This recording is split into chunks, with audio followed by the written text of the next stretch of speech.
તને ખબર લાલા તું કેવો હતો? યાદ છે તને? આછું આછું યાદ આવે પણ ઓમ નહીં. તુલસી તને બહુ ગમતી હતી ને, એને લઈને તું જુનાગઢ આવ્યો. કેટલું મોટું સાહસ કર્યું તે પ્રેમમાં.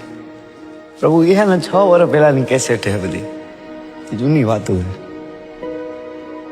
પછી તમારા જીવનમાં ખુશી આવી, પણ એ ખુશી તે વેડફી નાખી લાલા.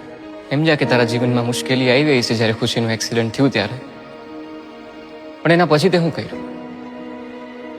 મારે એ બધું કરવું નતું, પણ કેમ થતું કે મને કઈ ખબર જ ન પડી. વ્યાજે પૈસા લીધા, ખરાબ સંગતે લાગી ગયો, દારૂની લતે ચડી ગયો, રોજ રોજ દારૂ પીતો હતો ને. તું રોજ કેવી હાલતમાં ઘરે આવતો તો તને યાદ છે? ક્યાંથી યાદ? તું જેને હાટું થઈને જુનાગઢ આવ્યો તો તુલસી, એના ઉપર હાથ ઉપાડતો તો રોજ. શાંતામાસી તારા કોણ થાય ખબર? મારી માં જેવી. તારા માં જેવી છે. શું કીધું તું ધક્કો મારીને? મરદ. તારા ઘરમાં તો કોઈ મરદ નથી મારા જેવું. તું તારી જાતને મરદ ગણસ ને.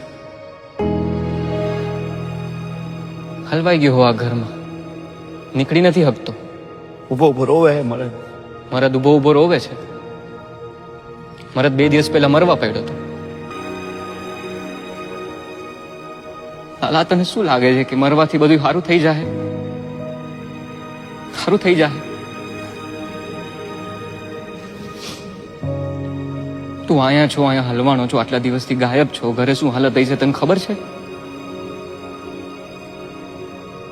તુલસીની ખુશીની શું હાલત થઈ છે તને ખબર છે લાલા? એ મારી જેમ રોતા હશે, મને યાદ કરતા હશે અટાણ. તે કેમ આવું કર્યું લાલા? મને નથી ખબર કેમ આવું થઈ ગયું. સરસ સરસ હાલતું હતું ને બધું, તે કેમ આવું કર્યું? મને નથી ખબર, પછી ચાલતું ગયું. નથી ખબર.